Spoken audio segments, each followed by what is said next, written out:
Es la primera vez, simplemente escuchad el sutra y nada más.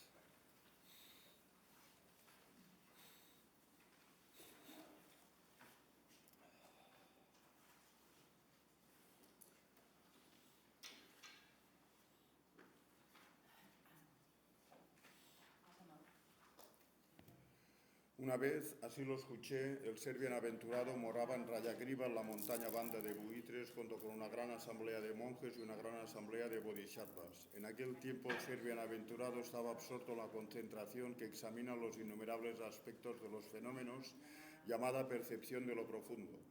Mientras tanto, el superior Avalokiteshvara, el bodhisattva, el gran ser, observaba perfectamente el sentido de la profunda perfección de la sabiduría y vio que estos 5 agregados también son vacíos de existencia inherente. Entonces, por medio del poder de Buda, el venerable Shariputra preguntó al superior Avalokiteshvara, el bodhisattva, el gran ser, cómo debería adiestrarse el hijo del linaje que desea practicar la profunda perfección de la sabiduría. El superior Avalokiteshvara, el bodhisattva, el gran ser, respondió así al venerable Shariputra. Shariputra, cualquier hijo o hija del linaje que desea practicar la profunda perfección de la sabiduría debería observar las cosas de este modo. Debería observar correctamente que estos 5 agregados también están vacíos de existencia inherente. La forma es vacuidad, la vacuidad es forma, la forma no es otra que la vacuidad no es otra que la forma. Asimismo, la sensación, el discernimiento, los factores producidos y la conciencia son vacíos. Shariputra, así todos los fenómenos son vacíos, no tienen características, no son producidos y no cesan. No tienen máculas ni están libres de ellas, no tienen decrecimiento ni crecimiento. Por tanto, Shariputra, en la vacuidad no hay forma, ni sensación, ni discernimiento, ni factores producidos, ni conciencia. No hay ojo, ni oído, ni nariz, ni lengua, ni cuerpo, ni mente, ni forma, ni sonido, ni olor, ni sabor, ni objeto tangible, ni fenómeno. No hay constituyente del ojo, ni constituyente de la mente, ni siquiera constituyente de la conciencia mental. No hay ignorancia ni extinción de la ignorancia, ni envejecimiento ni muerte, y ni siquiera extinción del envejecimiento ni de la muerte. Asimismo, no hay sufrimiento, ni origen, ni cesación, ni sendero, ni sabiduría excelsa, ni realización, ni tampoco no realización. Por tanto, Shariputra, porque no hay realización, los bodhisattvas dependen y permanecen en la perfección de la sabiduría. Puesto que sus mentes no tienen obstrucciones, carecen de miedo. Pasando totalmente más allá de toda visión errónea, logran el nirvana final. Todos los budas de los 3 tiempos han despertado totalmente la iluminación completa, perfecta, insuperable, basándose en la perfección de la sabiduría.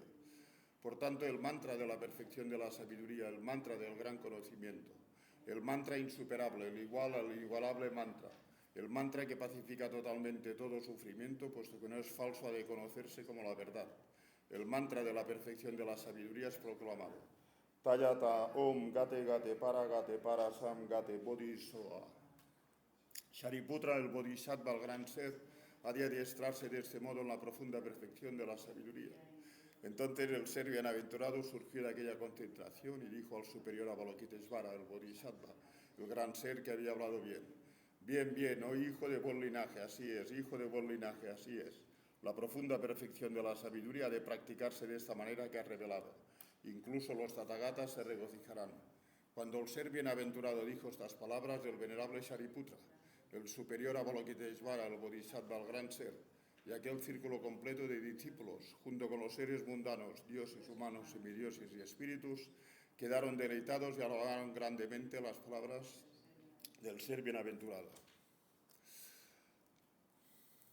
Si tenéis obstáculos en la vida, aprovechad esta oración, imaginad que se disuelven. A través del poder de la verdad de las palabras de las 3 joyas sublimes, que puedan eliminarse todos los obstáculos y dificultades, que puedan volverse inexistentes, que se puedan pacificar, que se pacifiquen por completo, que se pacifiquen todo tipo de interferencias, enfermedades y posesiones de espíritus, que me libere de las circunstancias desfavorables y alcance las circunstancias favorables y todas las virtudes. Que gracias a esta fortuna disfrutemos todos de felicidad y bienestar.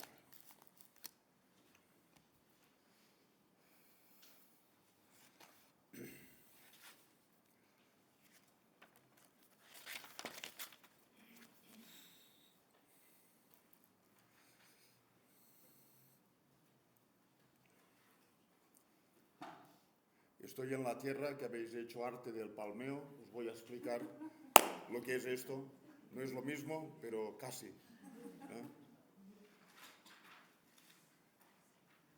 Si queréis una explicación sucinta del Sutra del corazón de la sabiduría, de lo que representa la sabiduría, está en este movimiento. ¿Vale? Porque cuando se juntan las dos manos hay un sonido. Y la pregunta es, ¿dónde está el sonido? Cuando haces así hay sonido. Cuando haces así hay sonido.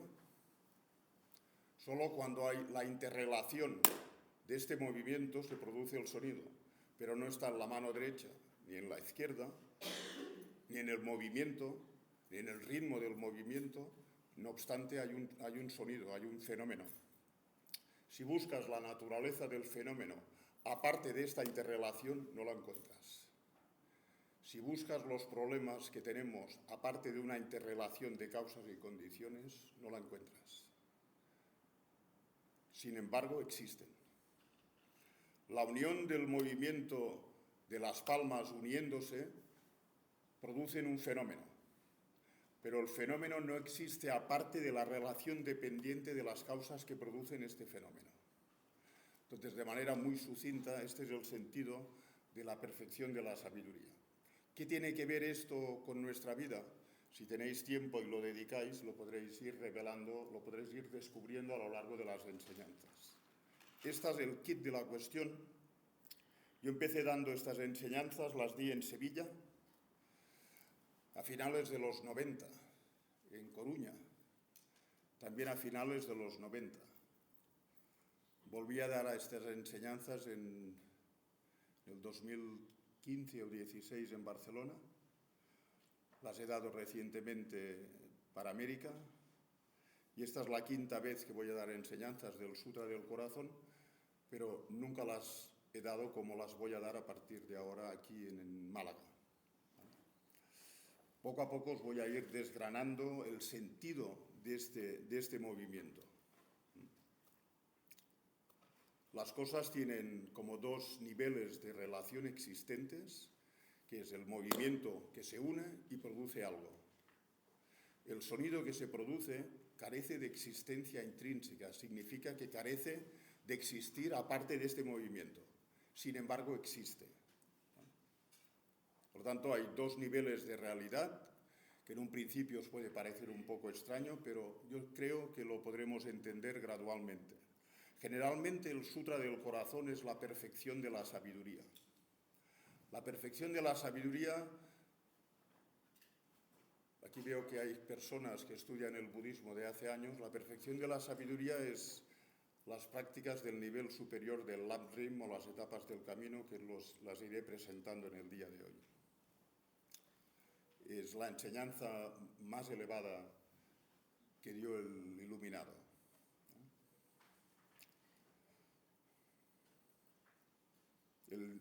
Para poder entender las enseñanzas tan elevadas que dio el iluminado, hemos de entender cosas previas. Cuando se explica generalmente, cuando un maestro tibetano, un lama tibetano o occidental te da estas instrucciones, generalmente se suele dar ya la parte del vacío, de la vacuidad, de la que hablaré poco en este curso, pero que iremos hablando cada vez más. Pero lo presentaré ya en este curso.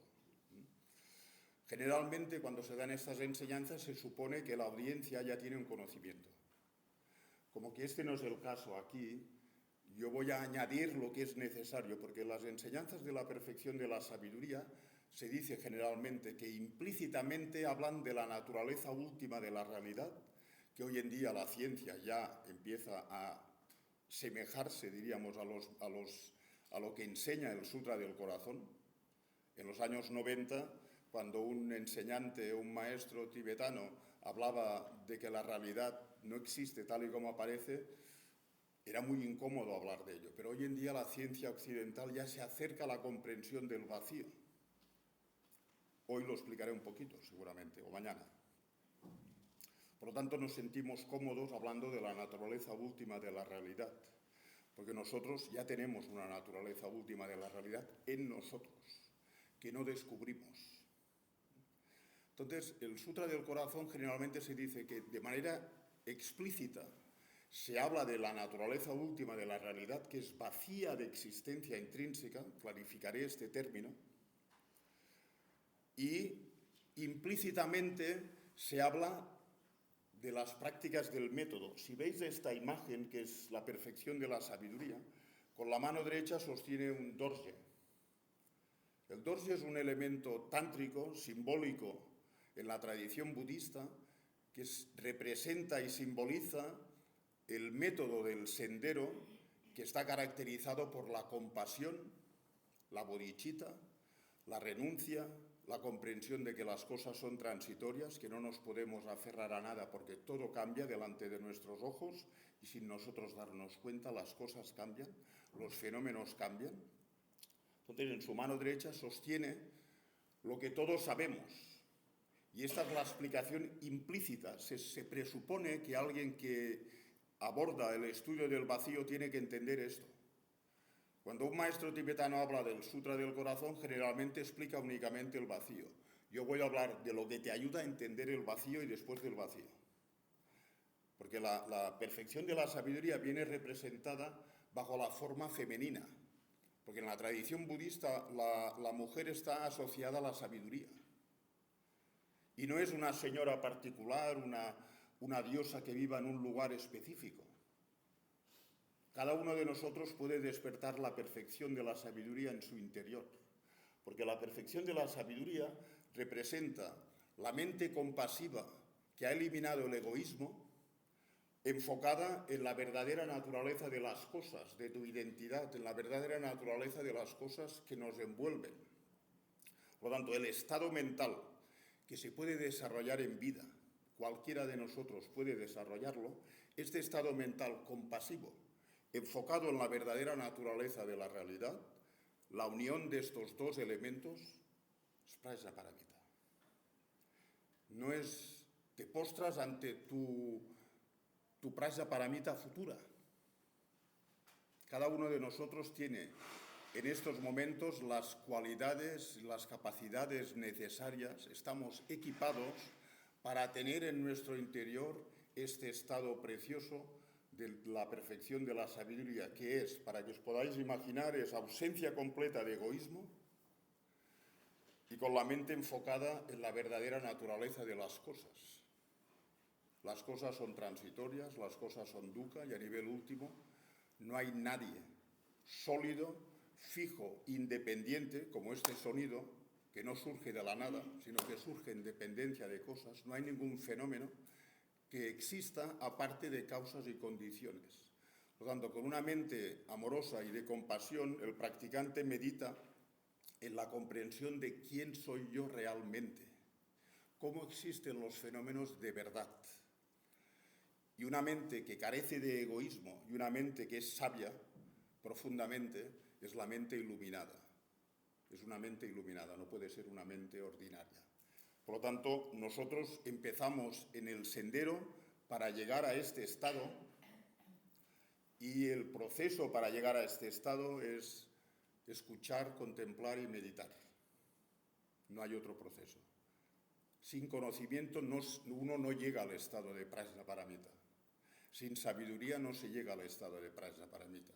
No hay una fuerza externa, porque esto es lo que enseña la perfección de la sabiduría, no hay una fuerza externa que te pueda otorgar este estado, aparte de tu propio estudio, contemplación, meditación y crear las causas necesarias. Las causas necesarias del sonido es esto. Sin esto no hay sonido. Sin escuchar, contemplar y meditar, no hay el sonido de los ecos, del sonido del silencio infinito. No aparecerá este sonido. ¿Vale? Entonces, el libro en el que me voy a basar, que es este de aquí, este es un libro que salió como resultado de haber traducido a mi maestro Geshe Tanden Gyatso durante más de un año y medio casi, de enseñanzas semanales a mediados de los 90.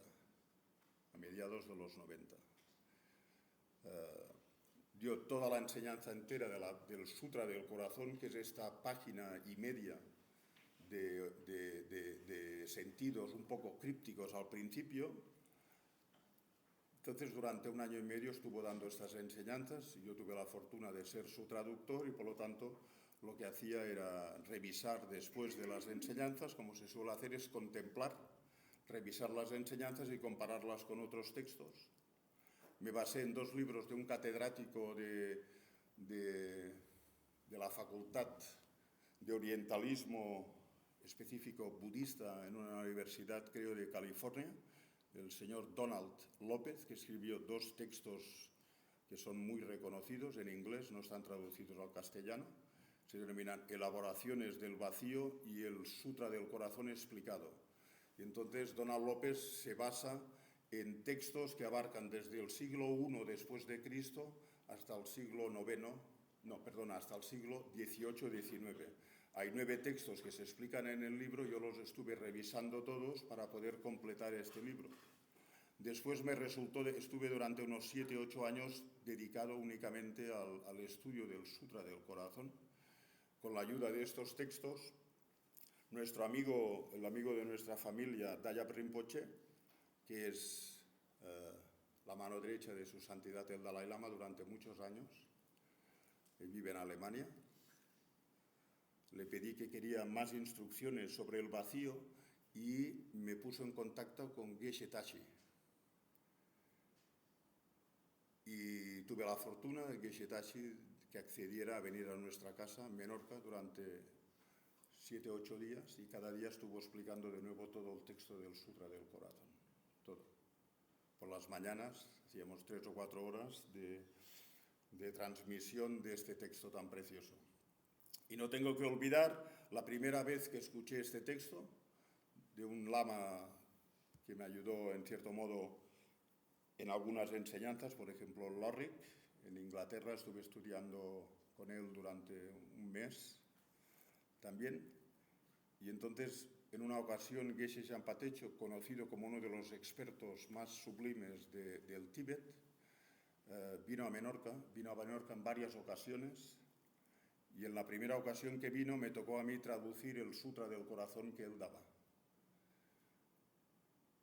Y la verdad que al cabo de dos sesiones tuve que dejar la traducción porque no me enteraba de nada. Esta fue la primera vez que lo escuché. Pero lo escuché todo. Y al escuchar todo y con interés y con buena motivación, estoy seguro que esto fue causa principal para poderlo entender posteriormente cuando lo escuché en otras ocasiones. Entonces aquí veréis 9 títulos que son, diríamos, de donde viene el material que utilizó Geshe-la para transmitirlo, y yo lo único que hice fue con su material adecuarlo un poquito para que sea un libro que se pueda entender en el mundo occidental, para que se vea la función sanadora, terapéutica del Sutra del Corazón.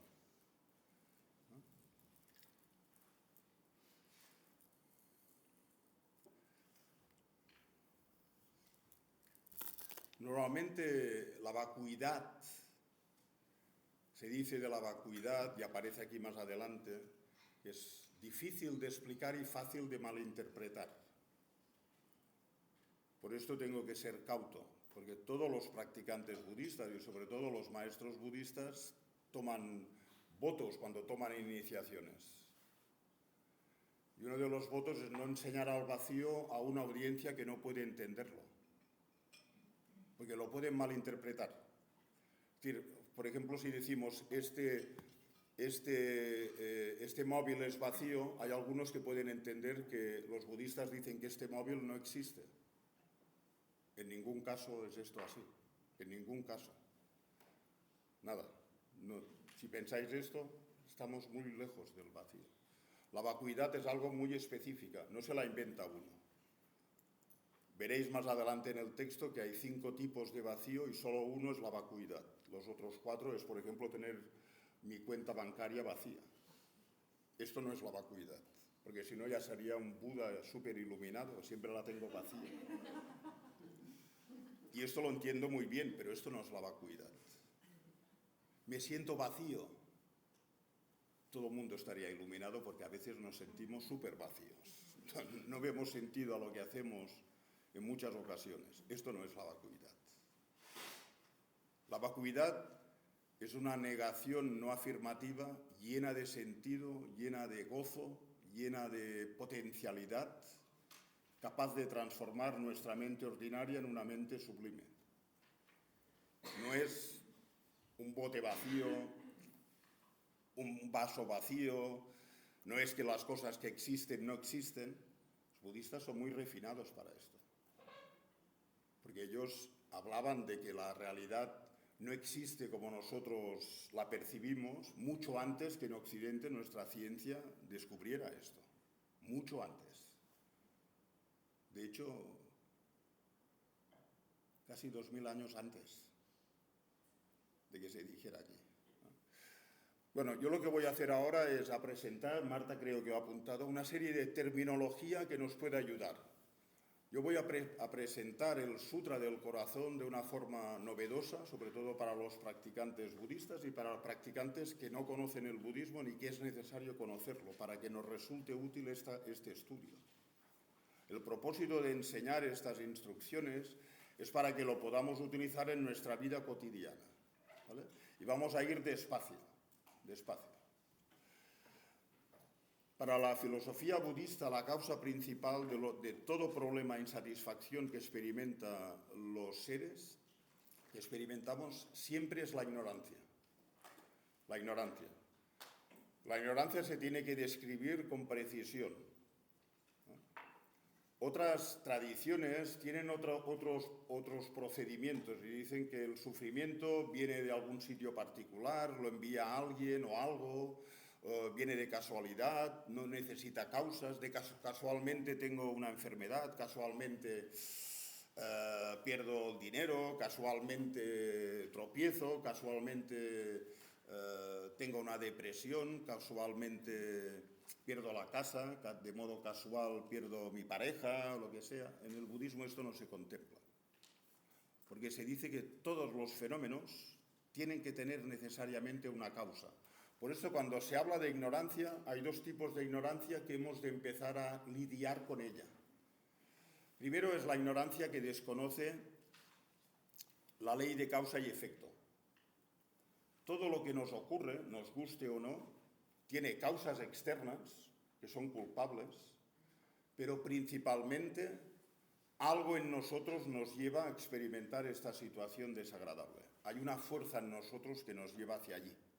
Si la experimentas es porque algo en ti te ha hecho llegar a este punto de experimentar algo negativo en un momento dado. Y luego hay causas externas que ayudan a que esto se manifieste. Esta es la ley de causa y efecto, comúnmente conocida como la ley de karma.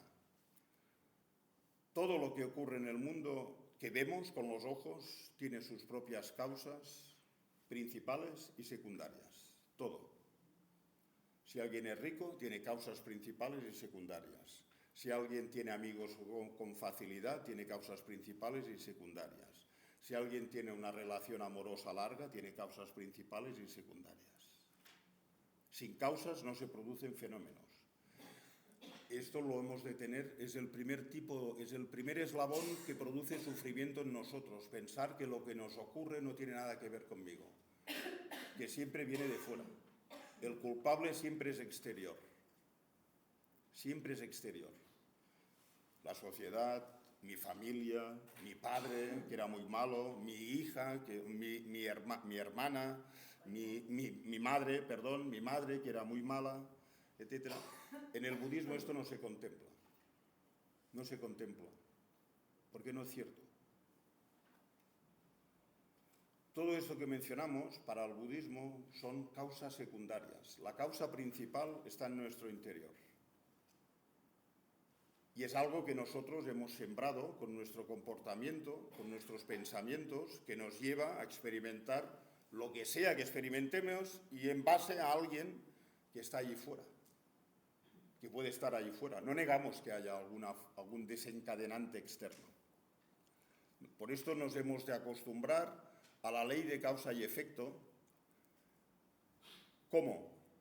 No memorizando textos, sino tratando de actuar de modo correcto, que es la ética. La ética en todas las religiones, aunque no hablen del karma, en realidad están describiendo el karma, con otro nombre. Todo lo que haces, dices y piensas rebota hacia ti tarde o temprano. ¿Vale?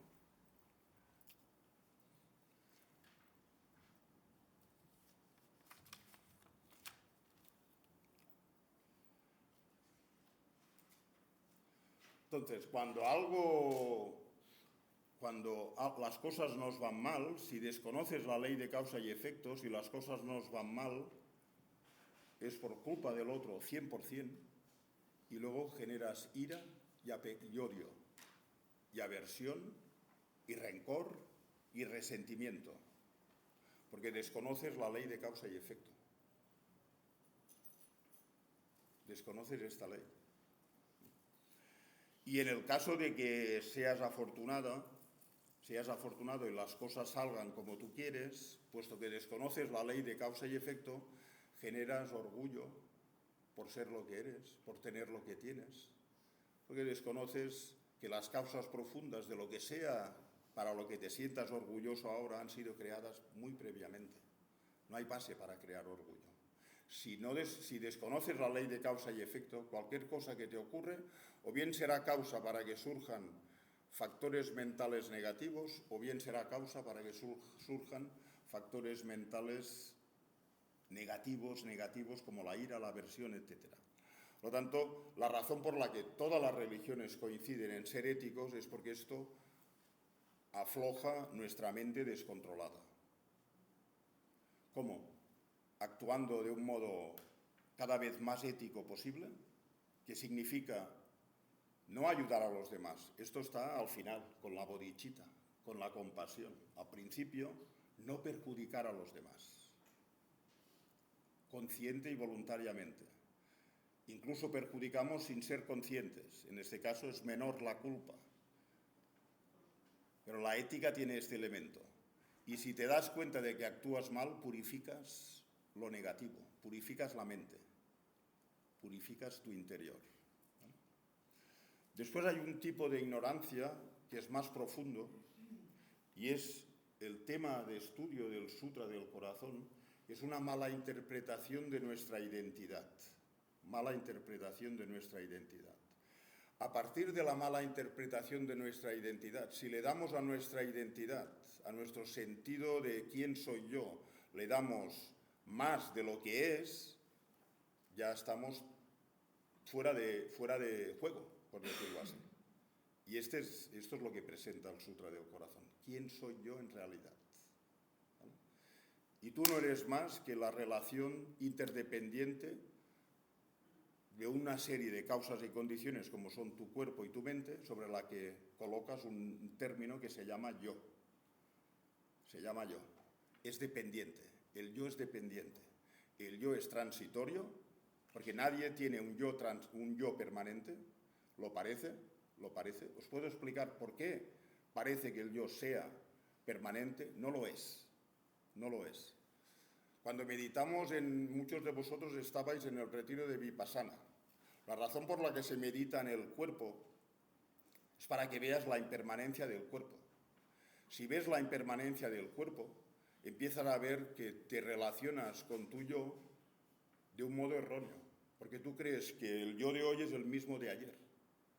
Y técnicamente el yo de hoy no puede ser el de ayer, es distinto.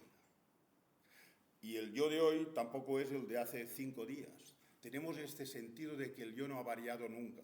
El yo de cuando era joven, el yo de cuando hice la primera comunión, el yo de cuando me casé, el yo de cuando fui padre, y parece que sea el mismo.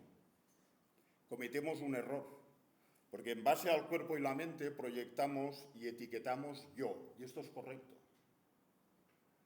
El yo es un concepto, este soy yo, es un concepto, y los conceptos son permanentes por naturaleza.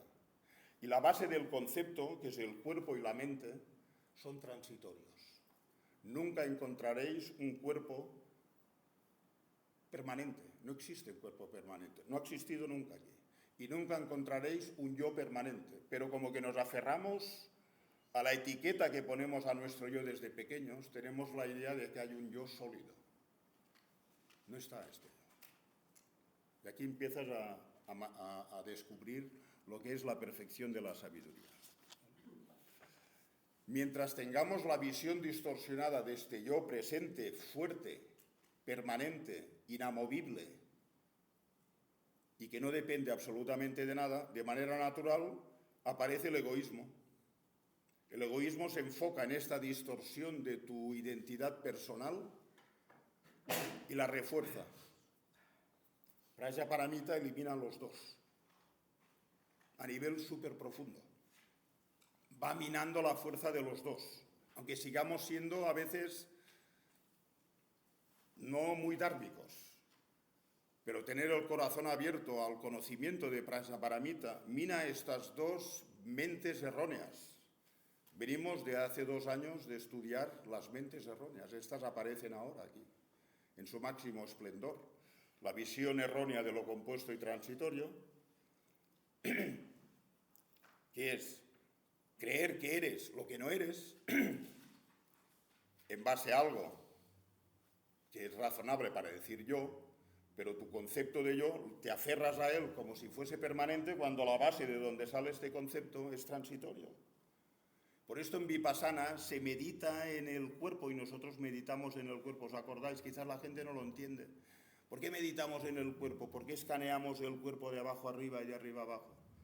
Porque la impermanencia está siendo presente ahora mismo en nuestro cuerpo y nuestra mente está constantemente cambiando. Pero nos aferramos únicamente a este concepto yo que es útil. Yo me siento, yo me levanto, yo duermo, yo me acuesto, yo soy andaluz, yo soy madrileño, yo soy catalán, yo soy francés, etc. Esto no se niega. Lo que ocurre es que consideras que esto, en este caso, es permanente. Porque el concepto es el mismo ahora que el de hace 5 años, que el de hace 10 años. Pero este yo, si lo buscas aquí, no está. No lo encontraréis nunca. Es como encontrar el sonido que hace la palmada. ¿Está aquí? No. ¿Está aquí? Pero está. Está como relación dependiente, como cosa transitoria. ¿Vale? Poco a poco. Poco a poco. Si tenemos la visión distorsionada del yo, tenemos la estima de que esto es lo más importante de la vida. Mi yo falso es más importante que el tuyo. Luego, cuando las cosas no salen como tú quieres, está todo el esquema psicológico preparado para responder con ira, con kleshas, que estudiamos durante bastante tiempo. Con estos dos como base, no se puede eliminar los kleshas de la mente. Los puedes calmar, apaciguar. Pero mientras esto esté en tu interior, no se pueden eliminar. Se calman. Se pueden calmar, que ya es mucho. Por tanto, Prajaparamita se va aquí abajo. Aborda dos esquemas que tenemos en nuestro interior. Y nosotros, como practicantes, hemos de ver si esto es así o no, si lo tenemos o no. Porque cada vez que sufrimos, estos dos están activos. O sea, están muy activos. Muy activos.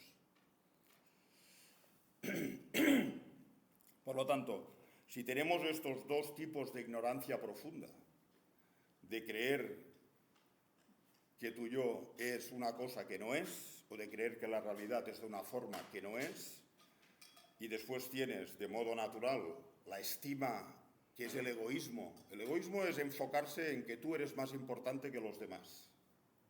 Nada más.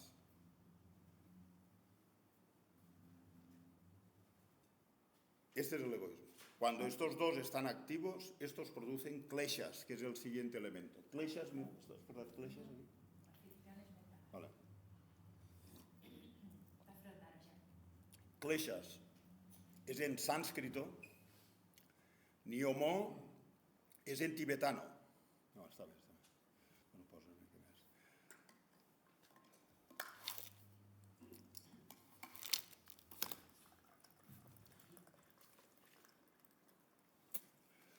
Voy a clarificar un poco los términos, porque en el libro los traductores, tanto los ingleses y los americanos, los sajones, son de largo, están traduciendo muchísimo. Los que sepáis inglés, una bendición, porque tenéis acceso a mucha producción de Dharma auténtico, ¿no?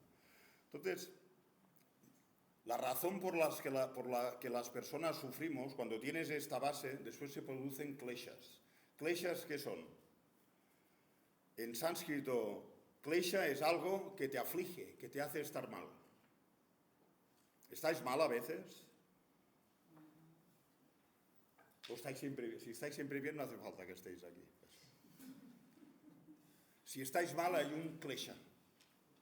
No le sabréis dar el nombre, pero cuando estamos mal interiormente hay un klesha. A esto después le puedes decir depresión, le puedes denominar ansiedad, angustia, pero detrás hay klesha, hay una mala interpretación de tu realidad y de la realidad que te envuelve. Entonces, generalmente no hemos sabido traducir, no tenemos terminología en nuestros idiomas para traducir estos estados mentales. Pues hoy en día hay corrientes de psicología, escuelas de psicología en Estados Unidos que estudian con lamas budistas, con maestros budistas. Porque nosotros venimos de hacer un texto que es de hace 2500 años y hemos estado durante 2 años estudiando factores mentales. Y se hace un análisis que en nuestra psicología pues no se hace con esta profundidad. Y es solo una parte de lo que es la conciencia o la mente. Entonces, para traducir estos acontecimientos que vamos a reconocerlos todos, por ejemplo, son factores mentales negativos que constituyen, diríamos, lo que se tiene que ir gestionando y modulando por medio de la meditación y la forma de vida budista y específicamente por medio de la comprensión de la práctica de la perfección de la sabiduría, que alude a la necesidad de practicar ética, concentración y sabiduría. Los kleshas no van a salir por sí solos. Requieres un adiestramiento ético porque esto calma la mente. La ética tiene la función de calmar la mente, impidiéndote actuar mal descontroladamente. Y si actúas mal, llegar al control automático, regresar al sitio adecuado. Concentración, lo sabéis porque hacemos retiros de concentración desde hace muchos años. Concentrar la mente. Y si concentras la mente, después cuando lo enfocas en la realidad te das cuenta que donde creías que había un yo permanente, nunca ha habido este fenómeno. No existe nada permanente. Todo lo que ven nuestros ojos es transitorio. Todo. Aquí y en otros sistemas planetarios, todo es transitorio. Y algo transitorio necesariamente tiene que depender de causas y condiciones. Luego hay un tipo de fenómenos permanentes que iremos poco a poco, para que no nos agobiemos. De momento hemos hablado de 2 tipos de ignorancia y de las aflicciones. Estamos hablando ahora de los kleshas. Kleshas son aflicciones mentales. Y lo que os decía antes, los traductores vamos haciendo como podemos. Nyomo no tiene traducción. Nyomo en tibetano son dos palabras. Klesha en sánscrito es una, pero contiene 3 características de algo que hemos de identificar en nuestro interior. Algo que te altera, te hace daño y exagera la realidad en el lado positivo o negativo. Esto es un klesha. Es un klesha. Entonces, algunos traductores, antes traducíamos por engaños mentales. Es correcto, pero no es completo, pero es correcto. Después hemos pasado a una época que hemos traducido como emociones aflictivas. Es correcto en parte, pero en otra parte no, y os lo explicaré ahora. Nyomo o klesha significa algo que cada uno de nosotros tiene y se le manifiesta cada día. Desde que te despiertas hasta que te acuestas puede haber ataques de kleshas, de baja intensidad, de intensidad media y de alta intensidad. ¿Por qué? Porque tenemos todas las condiciones, tenemos la visión distorsionada de nuestro ego, que no gestionamos en absoluto, creemos que somos lo que no somos, después estimamos por encima de todas las cosas porque queremos proteger esta falsedad, porque esta es la función del egoísmo. En realidad, estás protegiendo una visión falsa de tu propio ser. Hay tradiciones que hablan del alma, tradiciones que hablan del espíritu, etc. En el budismo tienen otra perspectiva sobre esto. Hay algo especial, hay algo divino en nosotros, sí, pero las características que tiene se tienen que validar, se tienen que reevaluar, porque si no están en consonancia con la realidad, entonces quizás te estás aferrando a una visión errónea. Por lo tanto, tenemos kleshas o nyomo, que es un elemento que altera la mente. Por ejemplo, cuando tienes ira hacia alguien, la mente se altera. Cuando se altera, pones la carga encima del objeto. Y debido a que la ira distorsiona la naturaleza del objeto, lo que ves en ti lo proyectas allí. La ignorancia fundamental que descubre que tú eres un yo permanente, esta ignorancia, la proyectas. Tú eres un malo permanente, allí fuera. Cuando avancemos en el texto, el malo será un malo intrínsecamente existente, allí fuera. Y esto es falso. Tanto los kleshas lo que hacen es enturbiar tu mente, de manera que cuando alguien pone en tela de juicio tu sentido de identidad y tu egoísmo, despliegas defensas, medidas defensivas agresivas para dejar la ignorancia fundamental incólume. Te he anulado, te he tenido para mí, en el caso del apego. Si en el caso de la ira te enfocas en un objeto, exageras su naturaleza, lo ves más malo de lo que es y después quieres eliminarlo de tu visión, en el caso del apego lo ves más de lo que es, lo ves más bello o más bella de lo que es. Exageras el lado virtuoso, el lado positivo de esta persona, que puede tener un lado positivo, por supuesto que sí, pero con la fuerza del apego lo haces más fuerte de lo que es, lo quieres poseer y si no lo posees hay una frustración inmensa porque el egoísmo no tiene lo que quería y detrás está la visión de lo compuesto y transitorio, que es creer que eres lo que no eres y esto lo proyectas fuera en cada uno de los kleshas. Igual voy un poco acelerado. ¿Lo entendéis o no? Por esto es tan importante escuchar enseñanzas. Muchos de vosotros escuchasteis el Lorry, los 51 factores mentales. Tienes que entenderlos primero para luego, con un poco de suerte, empezar a gestionarlos.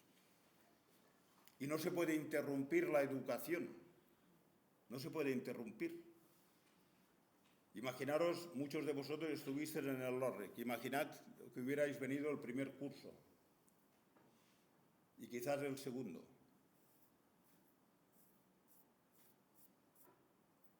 Habríais perdido una gran cosa, y lo sabéis que sí. Lo sabéis que sí. Por eso a veces en las instrucciones se dicen, maestro, tienes que seguirlo. No para el egoísmo del maestro, para beneficio del estudiante. Si no, se interrumpe tu educación. Es como estás en tercero de medicina y dejas la escuela para hacer, yo sé, un curso de terapias alternativas, etc. Serás otra cosa, que quizás es muy útil también, pero no serás médico. Regularidad es muy importante en el Dharma. El Dharma está basado en la escucha y la contemplación repetida. Meditación es repetir, repetir y repetir. Este es el sentido de la meditación en tibetano, en sánscrito, en los lugares donde saben de meditación mucho más que nosotros. Por lo tanto, con los engaños, acordaros de una cosa.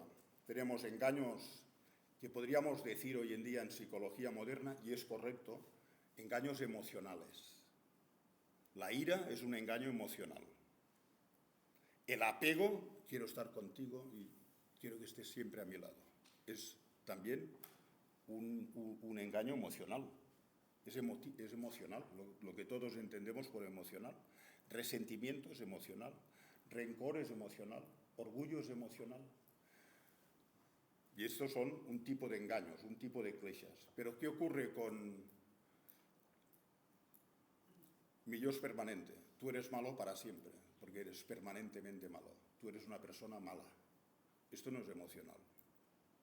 Esto es una perspectiva. Es una visión. En la tradición budista, los engaños emocionales surgen de malinterpretar tu naturaleza. No es emocional esto, porque esto se vive en silencio. Está en tu interior, siempre. Cuando duermes está aquí. No es emocional. Está siempre aquí detrás.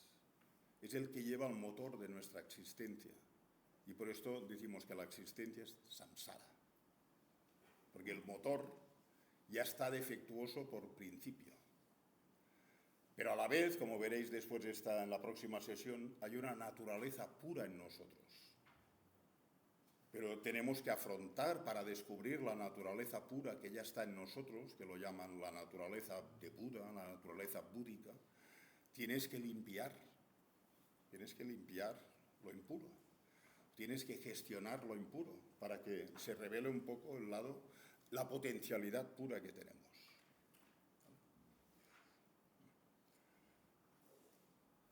Entonces hay dos tipos de aflicciones, de kleshas. Sale aquí kleshas, nyomo. Klesha significa todos estos factores mentales cuando aparecen son negativos y cuando aparecen estás incómodo, estás mal. En silencio o en público, activamente, por decirlo así. A veces puedes tener pensamientos muy negativos. Son kleshas. Te ayudan a distorsionar la realidad, tienes que entenderlo. Si te enfocas en un objeto en base a tu ira, el objeto parecerá siempre más malo de lo que es. La situación parecerá siempre más mala de lo que es, y esto es lo que un practicante intenta gestionar, desacelerar, aflojar, para tener una visión más cabal de la realidad.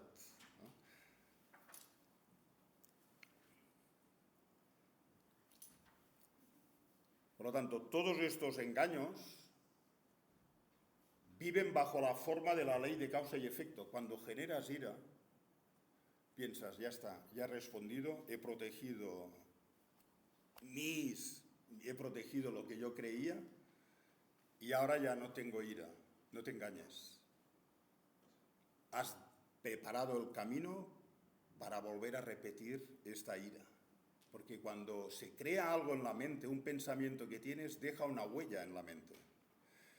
Y esta huella lo que hace es facilitar el volver a responder de esta manera errónea, de esta manera equivocada. ¿No? Por lo tanto, nuestra situación es que tenemos muchos lados positivos, actuamos bien muchas veces, por supuesto que sí. Queremos ser mejores, por supuesto que sí. Pero en nuestra conciencia hay fuerzas que no controlamos, que no gestionamos, y son todas las que nos esclavizan en el samsara, por decirlo, porque ellas crean el samsara, nuestras fuerzas interiores, porque leemos la realidad a través de los conceptos que tenemos de ella. La realidad es neutra, totalmente neutra. Por lo tanto, si tenemos aflicciones mentales, en la tradición budista no es beneficioso hacer ver que eres lo que no eres. En centros budistas, así, todos intentamos ser buenos. No significa que lo seamos. Hay mucha energía negativa en nuestro interior, mucha energía negativa. Y el primer paso para empezar a minimizarla es reconocer que la tenemos. Este es el sendero a la santidad, no pretender ser lo que no eres. Reconocer que hay porquería es un buen principio del sendero espiritual. El sendero espiritual tiene que ser veraz, aunque sea duro de escuchar. Un sendero espiritual no son terapias novedosas que te intentan apartar de la realidad dura del samsara. Son terapias que te engañan y un sendero espiritual tiene que basarse en la autenticidad. Y la autenticidad, lo veréis, en la vida hay tres cosas. Cuando hacéis retiro de vipassana, dukkha, sufrimiento, malestar, saldrá ahora. tiene que estar presente, dukkha. Nuestra vida es incompleta, no estamos satisfechos del todo y no pasa nada. Reconocer esto es el punto de partida, no hace falta ponerse ninguna máscara. El sendero espiritual es sacarse todas las máscaras que te evitan tocar el lado duro de la existencia. Si no, es un sendero, es un teatro falso. Entonces, las aflicciones mentales, los kleshas, los kleshas o nyomo, forman obstrucciones en la mente, obstrucciones. Tenemos engaños intelectualmente adquiridos. Podría ser, yo qué sé, pues igual si eres de algún sitio de Norteamérica y de algún contexto particular, pues lo que viene del sur, esto es malo. Esto es un engaño intelectualmente adquirido, no es innato. Los gatos no lo tienen, los perros no lo tienen, es adquirido. Porque te enfocas en puntos de vista de la realidad, en este caso, pues muy egoístas, por decirlo así. Los que son diferentes no tienen que estar aquí, se vayan lejos. Esto es un klesha intelectualmente adquirido. Estos son fáciles de eliminar. Los que son más difíciles de eliminar son los innatos. Los innatos. Que los tenemos, ya de pequeño los tenemos ya. Justo al nacer ya lo vemos en nuestros nietos o en nuestros hijos, ya se ven. Para eliminar este tipo de obstáculos y kleshas, la ética, el amor y la compasión ayudan a rebajarlos, pero para eliminarlos tienes que comprender la vacuidad. Para eliminarlos es necesario comprender la vacuidad.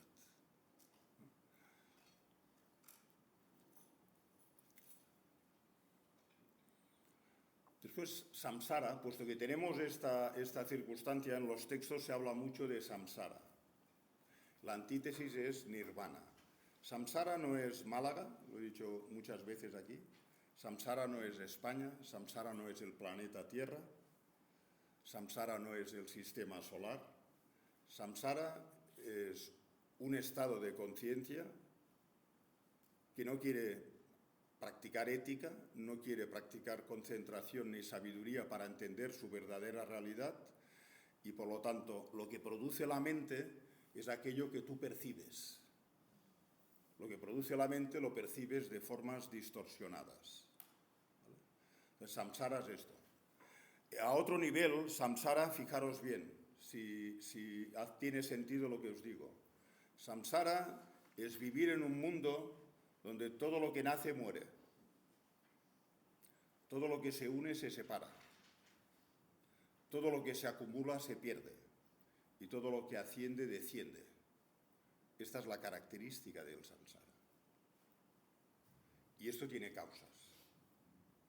Tiene causas.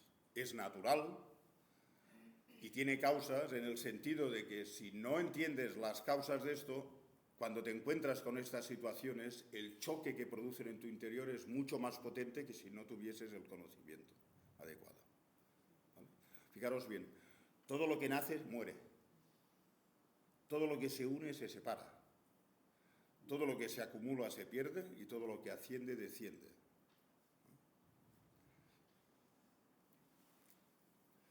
Y por lo tanto, el iluminado, a diferencia del resto de grandes seres sagrados que han existido en la humanidad, que los ha habido, por supuesto que sí, pero lo que sí es definitivo es que, intelectualmente hablando, si analizas las enseñanzas del iluminado, él empieza a la inversa de cómo empiezan todos los grandes seres elevados. No habla del nirvana, primero te habla de la porquería del samsara. Primero te habla de que en la vida hay dukkha. Dukkha es un término sánscrito. Dukkha es un término sánscrito. Y como hemos dicho antes, si digo dukkha, traduzco dukkha como sufrimiento, no es correcto. Porque ahora no estáis sufriendo, espero que no, pero tenéis dukkha. Dukkha no es sufrimiento. Dukkha es potencial para sufrir. Dukkha es insatisfacción. Dukkha es que buscas lo que anhelas y a veces no lo encuentras. Y muchas veces no lo encuentras. Esto es dukkha. O muchas veces te separas de lo que quieres tener. Esto es dukkha. Y a veces no encuentras satisfacción. Y muchas veces te sientes solo. Cuando estás te sientes solo. Prajnaparamita te acompaña siempre. No estás nunca solo. Nunca. Estos sentimientos de alienación interna que tenemos existencial, de los que hablan muchos de nuestros filósofos, etc. Esta es la enfermedad del samsara. La enfermedad del samsara. Es algo que está en nuestro interior, no es fuera, no está fuera. Está en nuestro interior. Para calmarlo, ética, concentración y sabiduría. Los tres. Cuando desarrollas concentración, sanas la mente. Sanas, no te vuelves un ser iluminado. Sanas la mente, entiendes la mente, comprendes tu interior. Si desarrollas sabiduría, comprendes muchísimo más. Y tienes un refugio interno que va creciendo y que te ayuda ante las vicisitudes de la existencia. Este es el sentido de un sendero espiritual, encontrar un refugio interior. Porque samsara, como veréis esta tarde, no te escapas del samsara. Tarde o temprano te mostrará su peor cara. Y tenemos que estar preparados para que no nos tumbe. Para que no nos tumbe. Y esto es sendero espiritual, es lo que es un sendero espiritual. Estar equipado, equiparnos. ¿Tenemos deficiencias? Por supuesto que sí, pero también tenemos mucha bondad innata que tenemos y la hemos de desarrollar. Por lo tanto, el Buda no empezó hablando del paraíso. Dice, si tú quieres alcanzar el paraíso, el Buda lo primero que hizo es, tienes que enfrentarte a tu dukkha y saber que dukkha tiene causas. Y las causas están en tu interior, que son kleshas y karma. Porque cada vez hemos empezado diciendo la ignorancia que desconoce la verdadera naturaleza de la realidad. Siempre que actuamos, siempre hay un estado mental que te impulsa a actuar. Y esto produce resultados que vuelven hacia ti. Samsara es un ciclo, no es lineal, es un ciclo. Vas dando vueltas, como un hámster. Como un hámster. Creas actos, dejas impresiones en la mente, estas producen resultados, te impulsan a actuar generalmente de la misma manera errónea con que has actuado y por lo tanto estás circulando dentro del samsara. Por lo tanto, el Buda, su enseñanza primordial es, hay dukkha, pero tiene causas. Si algo tiene causas, si las eliminas, se elimina el dukkha. Y para hacerlo requieres un sendero, la medicina adecuada, la medicina del sendero óctuple o de la ética, la concentración y la sabiduría. Y así obtienes la antítesis del nirvana, del samsara, que es nirvana. Nirvana es un estado de conciencia. Un estado de conciencia.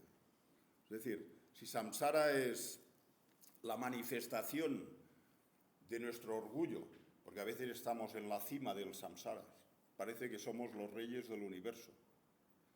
Y después a veces caemos en estados de depresión profundas en el reino de los infiernos. Y después volvemos a la envidia de los semidioses que anhelan ser como los dioses, pero que nunca pueden llegar a ellos. Es decir, la realidad que vivimos es una manifestación de nuestros engaños que se manifiestan en el exterior de maneras distintas. Si padeces de una depresión profunda, todo el mundo que te rodea, esta sala, puede ser sumamente desagradable. Si tienes un estado más o menos agradable, que todo te va bien, no le das mucha importancia. Estás en un lugar y como que tú te sientes bien, el lugar es agradable. En dependencia de nuestros estados mentales, vivimos la realidad y hemos de gestionar los estados mentales negativos para tratar de trabajar con ellos. Este es el sendero espiritual que explica la tradición budista. Trabajar con lo que hay, con tu ser, con tu energía, con tus emociones. con tus aflicciones mentales, las intelectuales, las emocionalmente activas, etcétera, etcétera. Esto que estoy explicando lo vais a ver, lo tenéis en el libro de Ecos del Silencio Infinito, podéis revisarlo ahí, creo que muchos de vosotros ya lo tenéis. Y después aparece, en la página 14, la vacuidad.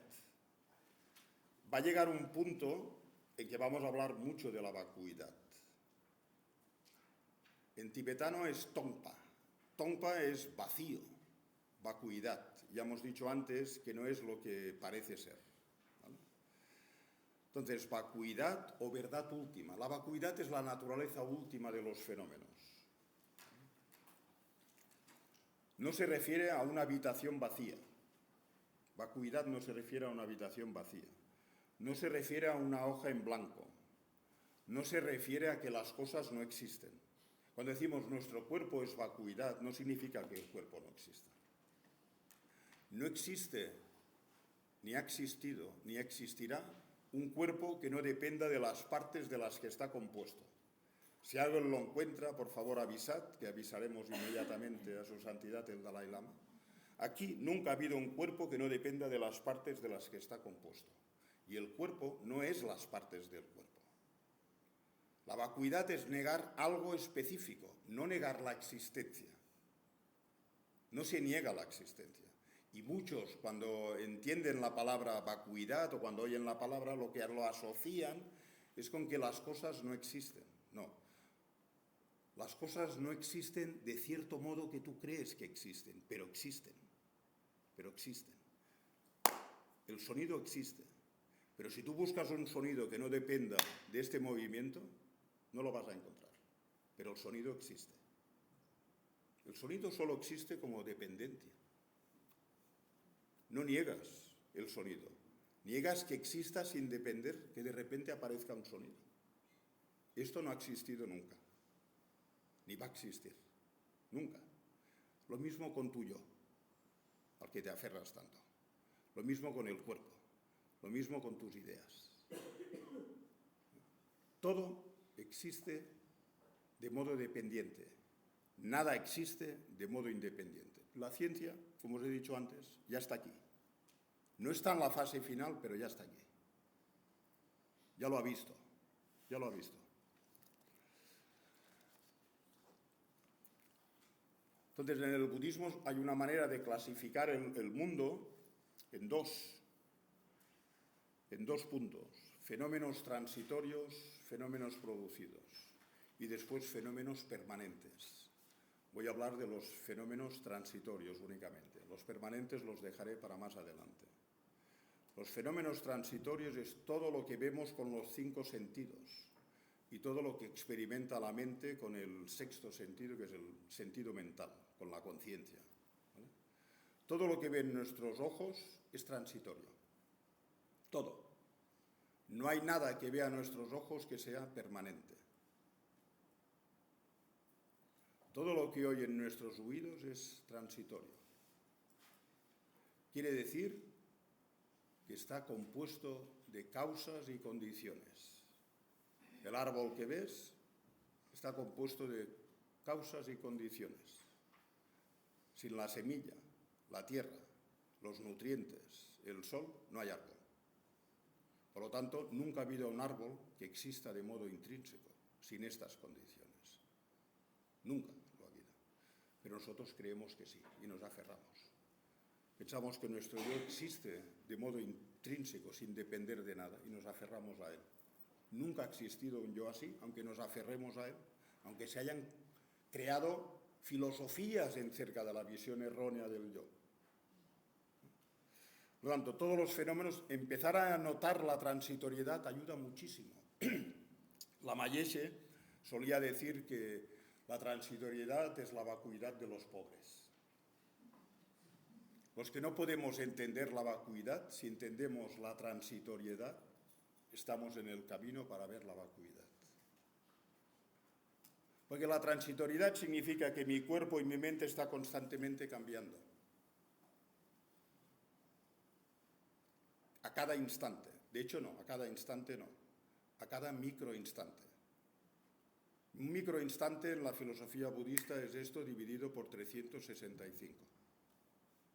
A esta velocidad cambia la mente y el cuerpo. Pero la repetición de un fenómeno de aspecto similar al anterior crea la ficción de la permanencia. Por esto se habla de ignorancia. Pero en realidad todos sabemos que mi cuerpo está constantemente cambiando, tu mente está constantemente cambiando, y te quieres aferrar a un yo sólido y permanente, que no está ahí, no está. No está, pero te da seguridad creer que está. Y no ha estado nunca. Y si lo buscáis no lo encontraréis. Ese no encontrar es un vacío aproximado, pero es muy útil, muy útil.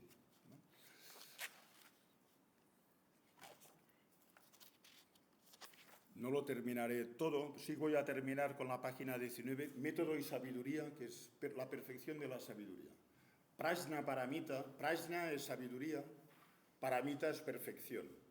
Es lo que te lleva más allá del samsara. Perfección en tibetano significa algo que te lleva más allá.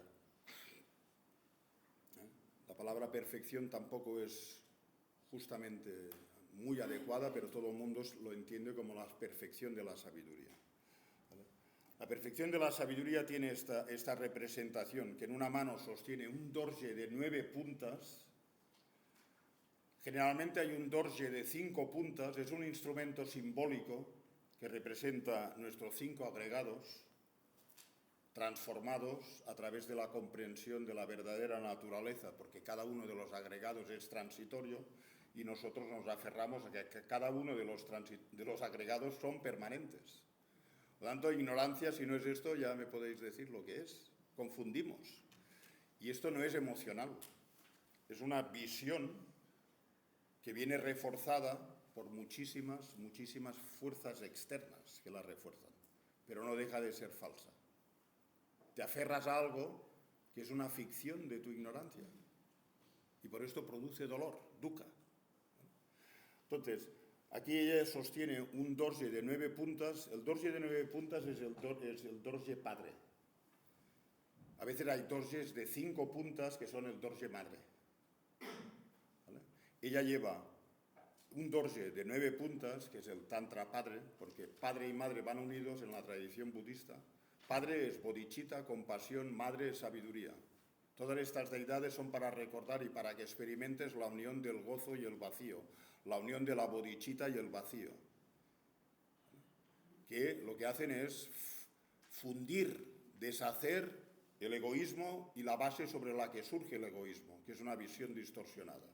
Por lo tanto, cuando lleva este dorje de 9 puntas, se refiere a que un practicante, para entender la vacuidad, tiene que entender el samsara, tiene que entender la fuerza de los engaños, tiene que conocer la mente, tiene que conocer de qué modo estamos condicionados por nuestros actos, por la fuerza de nuestros karmas. Sin entender esto, el vacío nunca niega esto. Esto se tiene que entender para poder entender el vacío. Tenemos que utilizar esta metodología del método. Y Prajnaparamita es el texto que lleva en la mano izquierda, que simboliza, por ejemplo, en este caso, el texto de Prajnaparamita, donde viene la naturaleza última explicada, quién soy yo, cómo existen de verdad los fenómenos, porque así dejas de aferrarte a unos y otros, otorgándoles tipos de existencia falso. Por lo tanto, Prajnaparamita es experta, tiene todas las características de comprensión del método, cuya culminación es la bodhicitta, la compasión, porque esto elimina el egoísmo, y después la comprensión del vacío elimina la base donde surge el egoísmo, y de esta manera los kleshas desaparecen. Y si desaparecen los kleshas de la mente, samsara se derrite. Pierde fuerza, pierde fuerza, pierde fuerza. Como veréis en la próxima sesión, este proceso no desaparece por arte y magia. Si lo tenemos, va a seguir con nosotros hasta que no pongamos diques. Va a seguir. Puedes ir donde quieras, te puedes ir a Honolulu, puedes irte al Himalaya, al lado de los grandes monasterios santos. Esto viaja contigo. Viene contigo a esta vida y se va después. Por arte y magia es lo opuesto de la vacuidad. Arte y magia es existencia intrínseca. Arte y magia significa que el árbol que hay allí fuera ha salido sin semillas, sin nutrientes, sin regarlo, sin lluvia, sin sol, y de repente sale un árbol. Esto no saldrá por sí solo. Hemos de crear las causas para que se elimine. No hay ninguna fuerza externa. El Buda no puede hacerlo esto. Nadie puede hacerlo. No hay nada que pueda solucionar este entramado. En textos clásicos budistas lo llaman el enredo. Este enredo o este nudo no se desata solo. Tú tienes que participar. Tienes que implicarte. Si no te implicas, no hay nadie que lo vaya a solucionar. Quiere decir que este estado de cosas va a seguir después. Tendrás momentos buenos, por supuesto, porque hemos creado mucha actividad buena también. Pero después habrá momentos malos. Y después lo bueno cambiará en negativo. Y lo negativo cambiará en positivo. Y siempre en la montaña rusa del samsara. Entonces, el Sutra del Corazón, ella tiene 4 brazos, no es porque sea un ser extraordinario, significa, la posición meditativa significa que a veces los practicantes, con una mente compasiva auténtica, con una motivación auténtica, estás meditando en la ausencia, por ejemplo, de un yo permanente. Nunca ha estado ahí. Es una ficción. Es decir, es darse cuenta que te has aferrado a una cosa que nunca ha existido. Viene de tu karma, viene de tus creencias infundadas. La realidad es que tu yo es transitorio. Si es algo, es transitorio. No es lo último, pero de momento os lo explico así, porque lo podéis entender. Lo podéis entender, ¿no? Entonces, el hecho de que esté en este es el símbolo de la concentración meditativa. Entonces, el practicante, Prajnaparamita, con una mente compasiva, es decir, con una motivación auténticamente compasiva, medita en la ausencia de permanencia del yo, en este caso. Luego hay otros, ¿no? Entonces, este es el sentido, uno de los sentidos de la perfección de la sabiduría, de por qué es femenina y lo que simboliza. ¿Vale? La motivación, tengo que decir, ya para terminar, la motivación, muchos utilizan la motivación como excusa, sobre todo en centros budistas, como excusa para hacer actos negativos o actos no válidos. La motivación bodhicitta lleva décadas de trabajo, pero nos acercamos a ella gradualmente y todo lo que nos acercamos a ello es buena. La motivación, esta tarde lo empezaréis a comprender, la motivación es algo que se transforma a través de la meditación, no es intelectual, no es pensar, quiero ayudar a los demás y lo hago y ahora pues te voy a dar esto. No es la motivación, ayuda pero no es la motivación. La motivación pura depende de mucha meditación interior que haga el practicante, mucha meditación interna. La razón por la que hacemos vipassana, todo te lleva a lo que os estoy explicando. Ya os dije, en el retiro, sin comprender el budismo no hay vipassana, porque vipassana trata de todo lo que hemos hablado aquí. Y si no lo tienes, no vas a entender por qué meditas en los elementos del cuerpo, por qué meditas en las partes del cuerpo, por qué meditas en las sensaciones del cuerpo. Cuanto más conocimiento tengáis, más rica es vuestra práctica de vipassana. Sin conocimiento, vipassana después no tiene prácticamente poder. Muy poco poder, ¿vale? Entonces, para las preguntas, si tenéis preguntas, podemos hacer como en los retiros. Si alguien quiere hacer una pregunta oral, la puede hacer. Si no, me dejáis un papelito aquí para aquellas personas que igual pues, tienen vergüenza de hablarlo o... Si tenéis alguna pregunta...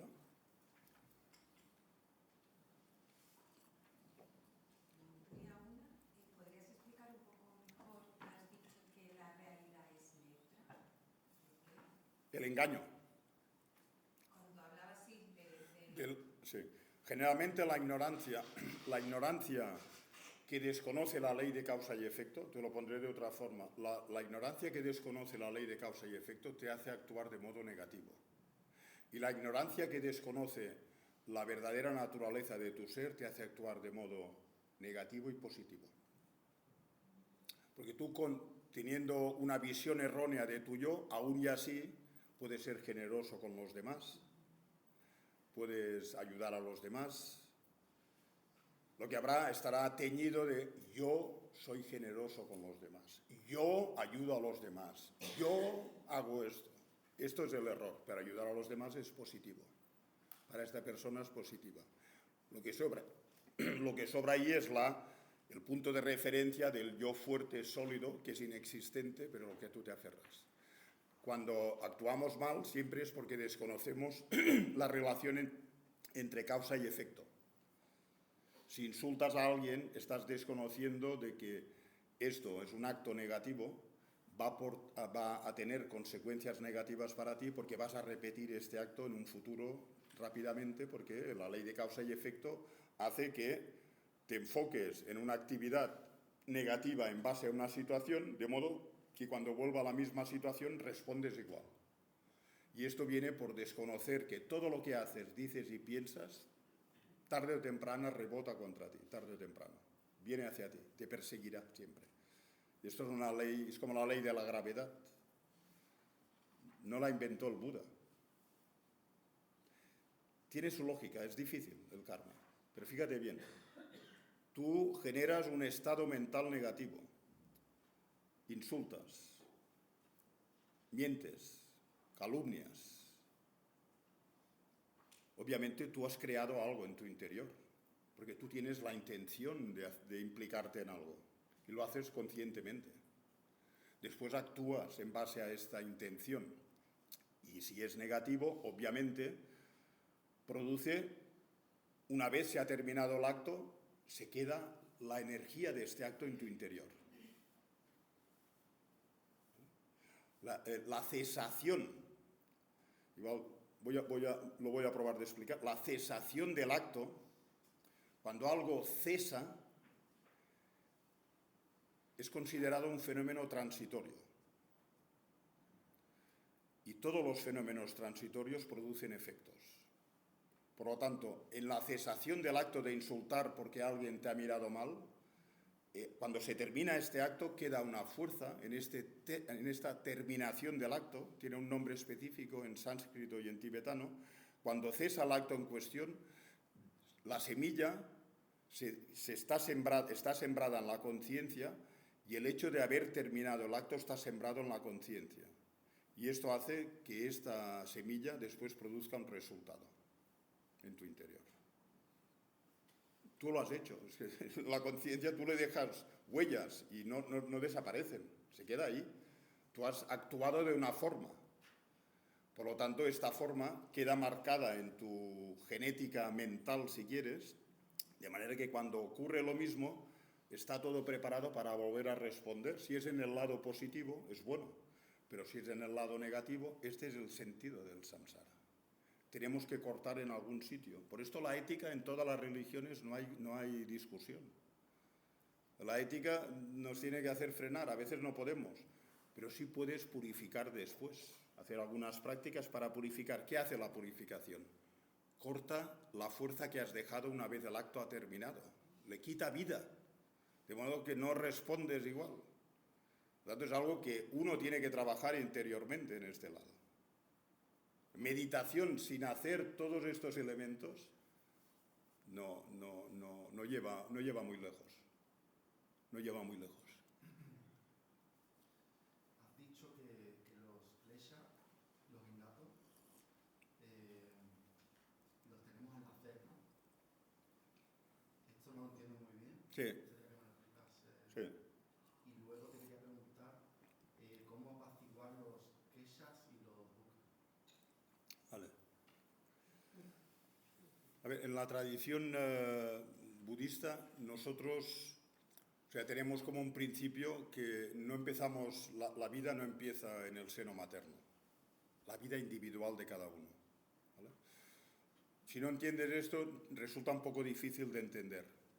Pero incluso la visión, si tienes hijos o tienes sobrinitos pequeñitos, a veces observando ves tendencias distintas en los pequeñitos, que no viene de educación de padres, ni de abuelos, ni de la educación del sistema, ya tienen una. Para los budistas, esto es una indicación de actos repetidos previamente. Necesariamente. Porque si no, buscar otra alternativa trae muchas consecuencias indeseadas. No habrá una explicación adecuada. ¿Vale? Por lo tanto, los actos innatos no te los tienen que enseñar. Ya vienes aprendido, por decirlo así. Cuando te encuentras con situaciones ya respondes de modos particulares. Pueden ser positivos, en el lado positivo también tenemos.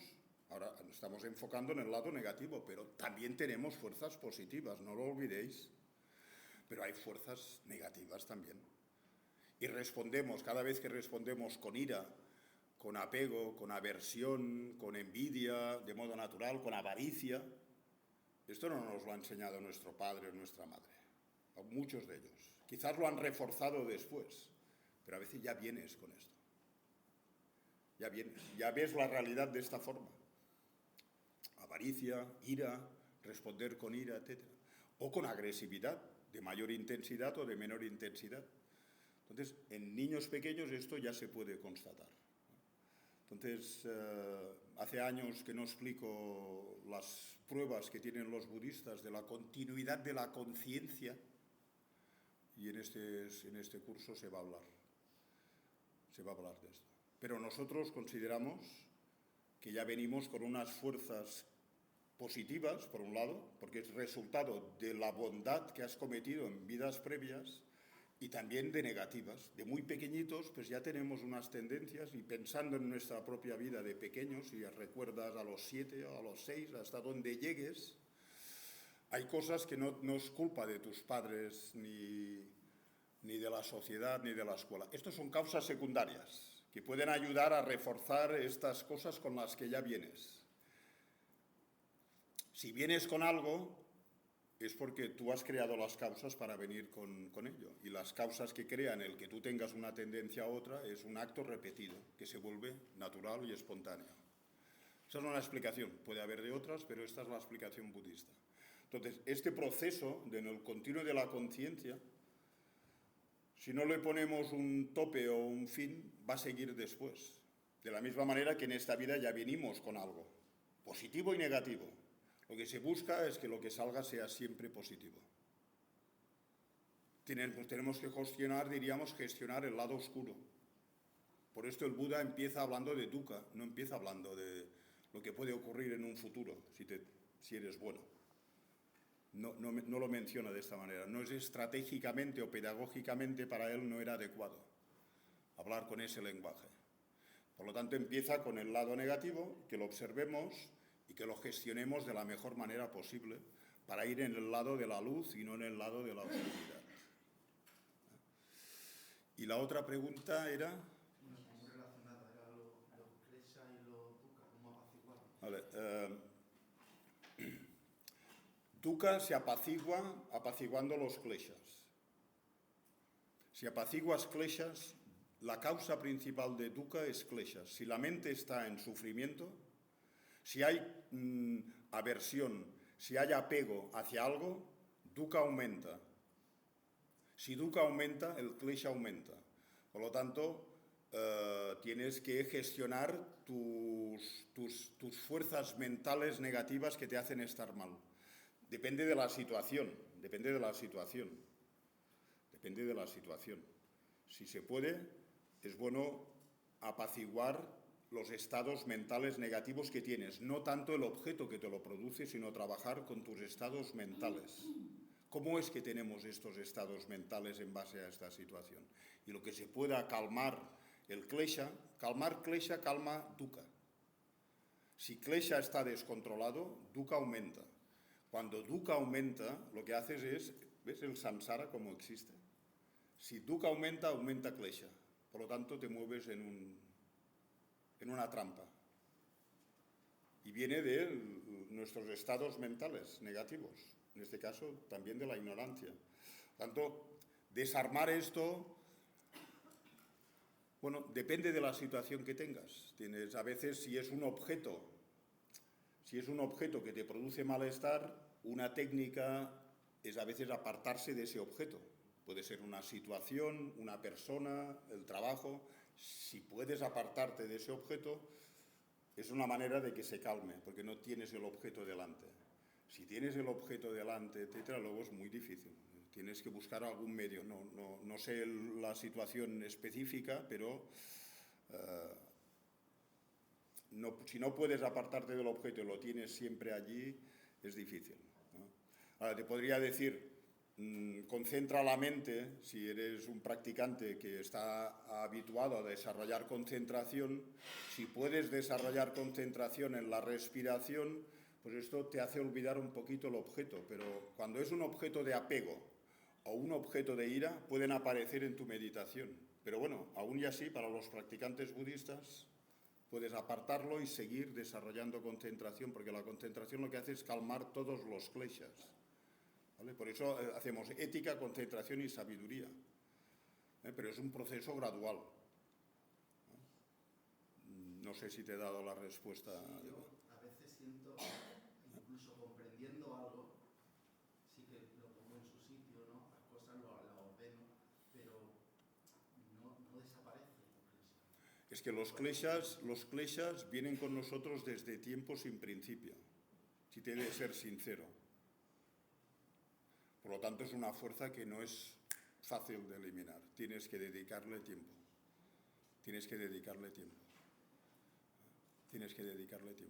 Pero bueno, de todas formas, si eres un buscador espiritual, esto es una muy buena noticia. Si te das cuenta que no puedes controlar los kleshas, el deseo de liberarse de los kleshas es la renuncia, que es un estado sumamente virtuoso que te ayuda a empezar el sendero espiritual. Si te das cuenta que no puedes controlar tus kleshas, esto es muy buena noticia. Igual para ti es deprimente, pero desde el punto de vista espiritual es muy buena noticia que hayas llegado a este punto. Porque es verdad lo que dices, no es fácil eliminar los kleshas. Por eso estamos aquí. Yo vengo repetidamente aquí para dar este mensaje. Si los podemos minimizar un poco, la vida ha tenido un gran sentido. Nuestra vida habrá tenido un gran sentido. Si te vas con la misma fuerza de los engaños con la que llegaste a esta vida, has desperdiciado un poco tu vida. Buscar el sentido de la vida es importante. Es muy buena pregunta esta. ¿Cómo te llamas? Juan. Juan, te felicito porque es un punto importante. Pero, bueno, gestiona. La fuerza de los engaños es potente. El apego y la ira, o sea, se pone ignorancia, apego y ira. Este es el entramado que mueve el samsara. Toda la práctica espiritual auténtica tiene que ir contra estos tres. Si no va contra estos tres, no es práctica espiritual. Uno se tiene que implicar en una práctica espiritual real. La práctica espiritual real es combatir los kleshas. Para muchos la práctica espiritual es no ver los kleshas, hacer ver que todo va bien. Esto es engañarse a ti mismo. No va bien. Si te das cuenta que va mal, te felicito. ¿Tú estabas tú también? Dime. Cuando vemos una acción negativa y se crea otra causa, una semilla que se siembra, ¿cómo podemos purificar para que la semilla no siga creciendo? ¿Cómo se hace en ese momento? ¿Qué tipo de...? Hay dos remedios, el temporal y el último. Cada vez que ves el vacío se queman infinidad de semillas kármicas. Cuando ves el vacío, que cada uno de vosotros lo puede ver. Cuando lo ves, purificas muchas semillas negativas, pero hay muchísimas. No tienen forma. El método temporal, el más útil, es contrarrestar lo negativo actuando de modo correcto. Básicamente lo que se dice es, tú puedes... El arrepentimiento de haber actuado mal, como nos enseñaban de pequeños. El arrepentimiento, no el sentimiento de culpabilidad, sino el arrepentimiento sano, porque sabes que cuando terminas un acto negativo, con el cese de ese acto negativo se siembra la semilla y el hecho del cese del acto negativo empuja la semilla para que dé un resultado a corto, medio y largo plazo. Y el resultado tiene que ver con cosas externas que te pueden pasar o con tendencias que vas a repetir erróneas. ¿Vale? Por lo tanto, una vez has hecho un acto negativo, si reconoces este hecho, ya purificas con arrepentimiento. Después, si lo quieres arreglar y hacer algo específico, pues recitar mantras virtuosos para beneficio de todos los seres, aunque la motivación no sea sumamente pura, eso también ayuda. Pero el elemento primordial es el sentimiento de arrepentimiento. Este es el primordial. Esto, temporalmente, lo que hace es purificar la mente. Esta es la confesión en el budismo, por decirlo así. Lo haces solo, no necesitas a ningún intermediario, lo haces solo. La última. Últimamente cuando hablo con mi pareja o me siento más tiempo en el cojín, sí siento que un poco la ansiedad me viene de no estar conectado con ese yo puro. ¿De? De no estar conectado con ese yo puro, con ese yo que sé realmente que soy, ¿no? Entonces, hablando con mi pareja también ella sentía de que cuando está en el trabajo y sabe que no está haciendo, lleva mucho tiempo en el trabajo, mucho tiempo sentada y no hace lo que realmente tiene que hacer, que es ese desapego de mi, yo lo llamo yo real, viene un montón de ansiedad y depresión. Y entonces, tengo que dar las gracias porque cuando le escribí a Marta y le dije, Marta, es que después me cuesta un montón sentarme en el cojín. No sé qué me pasa, sé que tengo que hacerlo porque es que sé que me trae un gozo y un bienestar increíble, ¿sabes? Pero hay muchas cosas que me echan para atrás de esa esencia. Y ahora estos últimos tiempos, cuando más tiempo está sentado en el cojín, que me venía, ya no tenía que hacer ese esfuerzo ni nada, sino que me sentaba y veía mucho a mi alrededor de que incluso amigos, mi pareja, cuando nos despegábamos, y todos sabemos que en nuestro interior, cuando nos sentamos realmente en el cojín y teníamos unos segundos o milésimas de segundo de sentir eso, de decir, joder, es que esto soy. Y lo ves que nos separamos de ellos cuando realmente sufrimos un montón, pero hay un montón de circunstancias externas que son las que lucho diariamente por realmente llevar ese camino, pero me di cuenta mirando a mi alrededor mucho que yo sé que las causas y los efectos vienen de mí y que todo está en mí, que eso es lo principal. Pero acontecimientos sociales, tengo que ver a esta persona, este amigo se ha puesto, o tengo que no es tengo que, sino que está impuesto de una forma muy fuerte en la que digo, Guillo, esto no me llena, Bueno. Tienes que ir despacio, tú eres jovencito y tienes que ir despacio, porque esto se tiene que ir despacio. En el budismo están practicantes que se quieren entregar a la práctica y estos se vuelven monjes. Llevamos aquí durante 2 días, esto es la escuela laica de budismo. Aquí un monje no tiene nada que hacer aquí. ¿Sabes? Yo enseño a laicos occidentales. ¿Vale? Hay muy poca gente que lo haga en Occidente esto. Y enseño textos budistas, no mezclo cosas raras, ¿sabes? O cosas diferentes, ¿no? Entonces, laico tenemos un problema, tenemos vida social, tenemos trabajo, tenemos pareja, igual la pareja no sigue tu camino, igual sí, pero igual no. Entonces, tienes que jugar con muchísimos elementos que hacen que no haya espacio para el Dharma. Y aquí es donde tiene que surgir tu sabiduría.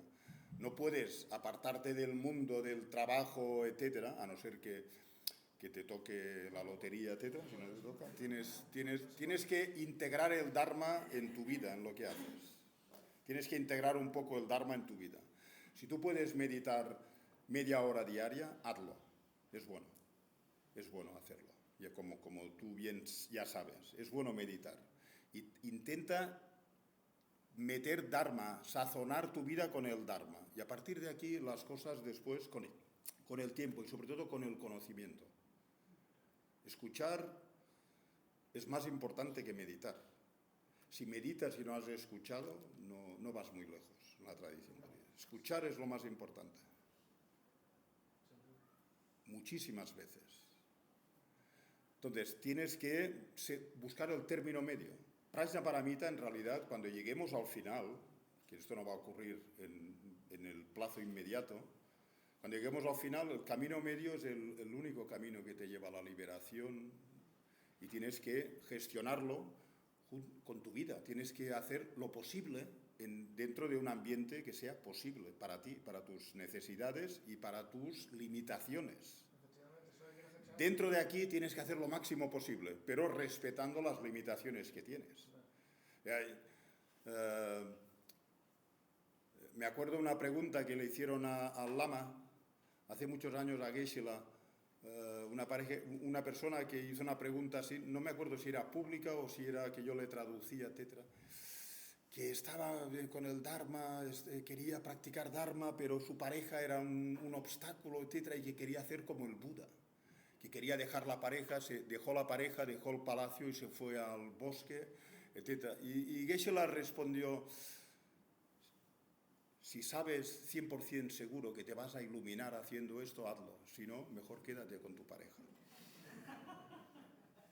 Pues si no, son lo que llaman en la tradición tibetana es la renuncia del pelo de punta, que cuando escuchas enseñanzas lo quieres abandonar todo, quieres dejarlo todo lo mundano, etc.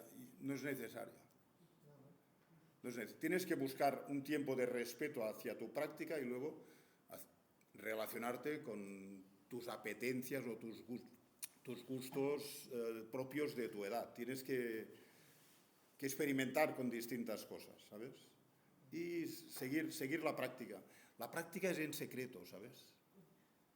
Y aquí hay mucha gente, no, aquí no, pero hay mucha gente en Occidente que quieren anunciar que son budistas. Todos los textos budistas dicen que las experiencias, si hablas muchos de ellas, se disipan. Cuando terminas un retiro, solo con tu maestro le puedes decir algo. Tú no, oye, he terminado un retiro y he visto esto y aquello. Lo poco que hayas tenido se disipa. Por la boca muere el pez, dicen. Un buen practicante de Dharma no habla. No habla. Si hablas mucho, estás buscando algo que no tiene que ver. Quieres mostrar algo que no es necesario mostrar. Dicen, los que saben no hablan. Los que hablan no saben. En muchos textos Mahamudra, este es el mantra. Hay gente que habla de Dharma siempre. Quiere decir, has hecho pocos retiros. Tienes pocas experiencias en tu interior. Los tibetanos dicen, tienen cubos metálicos. Dicen, un poco de agua hace mucho ruido. Cuando el cubo está lleno, no hay ruido. Y todos los textos de Sutra y de Tantra, Tantra sobre todo, Sutra, la práctica es interior. Interior. No tienes que ir de don budista o lo que sea. Es secreta. Porque es bueno para tu experiencia interior. Si hablas mucho, la experiencia interior que puedas tener, por pequeña que sea, se pierde. Te vuelves un charlatán del Dharma. En el budismo no se reconoce el proselitismo. No se tiene que hablar del budismo. Interior, es tu práctica diaria. Es un buen consejo este. Gracias por tu pregunta.